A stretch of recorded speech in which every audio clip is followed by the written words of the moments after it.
जैगम, मुझे याद है 1998 में मैं और आप बांग्लादेश गए थे इकट्ठे ही, तकरीबन हम वहाँ पे थे और उसके बाद भी जाते रहे हैं।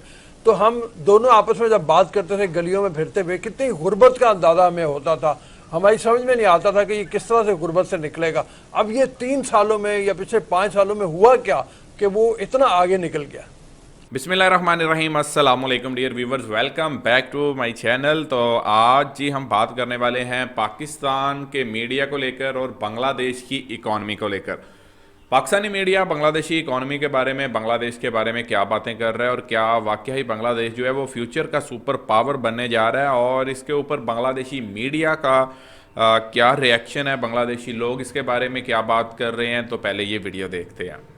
हम ऐसे चल ही नहीं सकते आगे। अब एक कर्जे ले लिए थे पिछले 2008 से और 2018 के बीच में 4 गुना ज्यादा पाकिस्तान का कर्जा बढ़ा। हमारा सबसे बड़ा प्रॉब्लम यह है कि हमारे पास इतना पैसा नहीं है अपने मुल्क को चलाने के लिए। আসসালামু আলাইকুম, আমন্ত্রণ জানাচ্ছি বিডি টিউবের আজকের আয়োজনে। সাথে আছি আমি হাসানুল ইসলাম। হয়তো অনেকেই ভাবছেন কেন আমরা ভিডিওর প্রথমে ছোট্ট এই ক্লিপটি দেখালাম।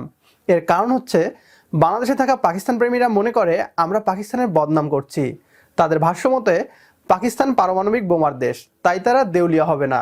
তাদের সেই ভুল ভাঙাতেই স্বয়ং পাকিস্তানের প্রধানমন্ত্রী ইমরান খানের বক্তব্যই দেখালাম। পাকিস্তান দেউলিয়ার পথে।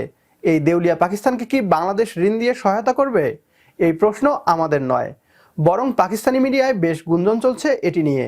তারা বলছে পাকিস্তান ইচ্ছামতো ঋণ নিয়েছে, অন্যদিকে বাংলাদেশ অযথা ঋণ নেয়নি, বরং নিজেদের টাকায় সকল ব্যয় মিটিয়েছে। ফলে ভবিষ্যতে বাংলাদেশ পাকিস্তান থেকে কয়েক গুণ ধনী হয়ে যাবে। বাংলাদেশ কি এই দেউলিয়া পাকিস্তানকে দেউলিয়া হওয়ার হাত থেকে বাঁচাবে? এ নিয়ে আলোচনা করার আগে পাকিস্তানি মিডিয়ায় একজন অর্থনীতিবিদ বাংলাদেশ ও বাংলাদেশের ঋণ নিয়ে কি বলছে আসুন তা দেখি। पाकिस्तान और भारत जो है वो बांग्लादेश से भी कंपैरिजन में गरीब ममालिक बनते जा रहे हैं। इसकी रीजन क्या है? और बांग्लादेश जो है वो दिन दुगनी रात चुगनी तरक्की कर रहा है, इकोनॉमी उनकी बड़ी जबरदस्त होती जा रही है। सबसे पहले हम बात कर लेते हैं बांग्लादेश की, जो कि जब अलहदा हुआ था तो 60% यहाँ पर गुर्बत थी और फीकस आमदनी जो थी वो $129 थी, जो कि अब अगर हम 2020 के फिगर्स देखें तो ये जो आमदनी है ये तकरीबन 3.5 लाख तक पहुंच चुकी है और गुर्बत भी वहाँ 20% रह गई है। 9% पे हो गया, बिल्कुल 9% हो गई में सबसे ज्यादा है। हिंदुस्तान को भी पीछे छोड़ दिया। फीकस आमदनी 3,44,000 हो गई, बिल्कुल, जो इस वक्त खित्ते में फिर वो भी सबसे ज्यादा है। मैं हमें ज्यादा टाइम नहीं लगाते, जैगम खान हमारे साथ मौजूद है, फौरन ही चलते हैं जैगम की तरफ। अस्सलाम वालेकुम जैगम। जैगम, मुझे याद है 1998 में मैं और आप बांग्लादेश गए थे इकट्ठे ही, तकरीबन हम वहाँ पे थे और उसके बाद भी जाते रहे हैं। तो हम दोनों आपस में जब बात करते थे गलियों में फिरते हुए, कितनी गुर्बत का अंदाजा हमें होता था। हमारी समझ में नहीं आता था कि ये किस तरह से गुर्बत से निकलेगा। अब ये 3 सालों में या पिछले 5 सालों में हुआ क्या कि वो इतना आगे निकल गया। बिल्कुल आपको याद होगा वो साइकिल रेडियां और वो नालियां बहती हुई और गुर्बत के वो तमाम तर सीन जो हैं वो किस तरीके से थे, और इतने कम वक्त में इतनी होशरुबा तरक्की की है। और ख़ास तौर पर अगर हम कंपैरिजन उस वक्त से करें जहां से बांग्लादेश ने अपना सफ़र शुरू किया, यानी आज से निस्फ सदी पहले जब हमसे अलग हुआ और एक आज़ाद मुल्क के तौर पर कायम हुआ। आपको याद होगा, आपने ज़रूर पढ़ा होगा रूफ साहब, कि हेनरिक किसिंजर ने उस वक्त कहा था कि बांग्लादेश एक बास्केट केस है। और अभी जो ताज़ा तरीन स्टैटिस्टिक्स हैं, जो होशरुबा स्टैटिस्टिक्स हैं, देखिए अभी ये सामने आया है कि एक आम पाकिस्तानी की जो सालाना आमदनी है वो है $1,500, जबकि इस वक्त एक आम बांग्लादेशी की आमदनी है $2,2500 है। और साथ साथ दूसरे फिगर्स आपके सामने हैं, एक्सपोर्ट्स उसकी हमसे ज्यादा दुगनी है, उसके जो फॉरेन एक्सचेंज के रिजर्व्स हैं वो हमसे दुगने। देखिए जिस तरीके से ये तो अभी तक जो हो गया है ना, लेकिन इसी रफ्तार के साथ वो आगे जा रहा है। इस साल जो है उसकी तरक्की की रफ्तार 9% है। हमारी पाकिस्तान की बमुश्किल 4% हुई है, और ये हुकूमत जो है हमें चैन से बैठने नहीं दे रही। हमारा नाटका बंद किया हुआ है कि देखो जी 4% ग्रोथ आ गई, कि पाकिस्तान ने इस तरीके से कर्जे लिए हैं कि हमारी जीडीपी का जो 90% उसके बराबर हम कर्जे ले चुके हैं। हमने ये नहीं देखा कि कर्जों की जरूरत है या नहीं है, किस चीज के लिए लेने हैं, किस चीज के लिए नहीं लेने, बिल्कुल कर्जे लेते गए।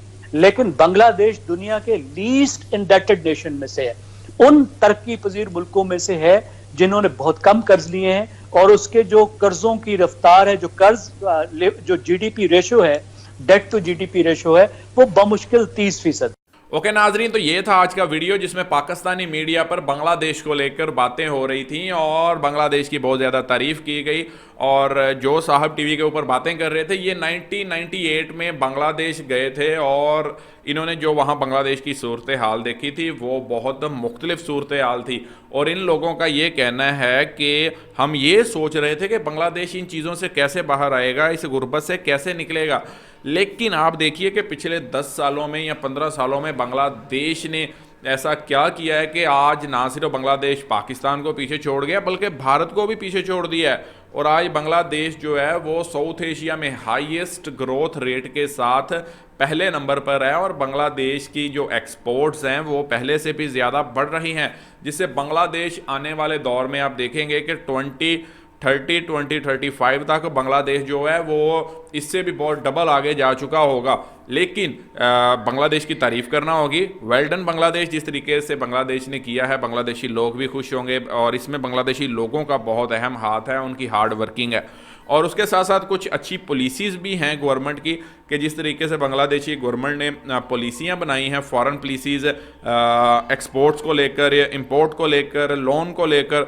अब आप ये देखिए कि एक देश जो लोन ले रहा है, जैसे कि पाकिस्तान अब लोन के ऊपर चल रहा है और पाकिस्तान को की जीडीपी का 90% जो है लोन की किस्तें अदा करने में निकल जाता है और 10% से, जीडीपी के 10% से सिर्फ पाकिस्तान चल रहा है इस टाइम।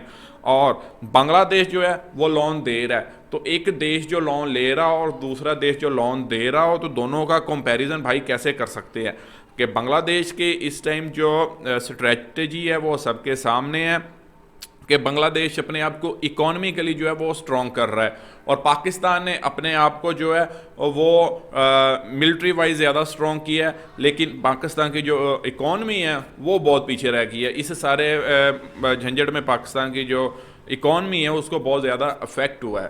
तो आपकी क्या राय है? मेरे ख्याल में आने वाले कुछ ईयर्स में हम देखेंगे 5-7 साल में बांग्लादेश में जिस तरीके के प्रोजेक्ट्स और भी आ रहे हैं, बांग्लादेश और भी ज़्यादा तेज़ी से ग्रोथ रेट हमको नज़र आएगी। और जैसे कि पोर्टदा सेतु जो है बांग्लादेश का बन गया है, तो ये 1 से 2% जो है यही बढ़ा देगा बांग्लादेश की ग्रोथ रेट को, क्योंकि पहले जो है शिप्स के ज़रिए जो है लेन देन होता था अपने ही कंट्री के अंदर, और अब पोर्टदा सेतु बनने से वो भी जो अखराजात हैं वो कम होंगे। और उसके साथ साथ और बहुत सारे ऐसे बांग्लादेश में प्रोजेक्ट्स बन रहे हैं जो बांग्लादेश को बहुत आगे लेकर जाएंगे। तो अभी तक के लिए इतना ही। रखें अपना बहुत सारा ख्याल। जिस तरीके से बांग्लादेश तरक्की कर रहा है, दुआ करते हैं हम भी कि ऐसे ही पाकिस्तान भी तरक्की करे और पाकिस्तान की भी जो पॉलिसीज़ हैं, पाकिस्तान की जो गवर्नमेंट है कुछ ऐसी पॉलिसीज़ बनाए कि जो इन्वेस्टर्स हैं वो पाकिस्तान में आकर इन्वेस्ट करना चाहें। अभी लेते हैं इजाज़त, मिलते हैं नेक्स्ट वीडियो में। रखिए बहुत सारा ख्याल। गुड बाय, अल्लाह हाफिज़।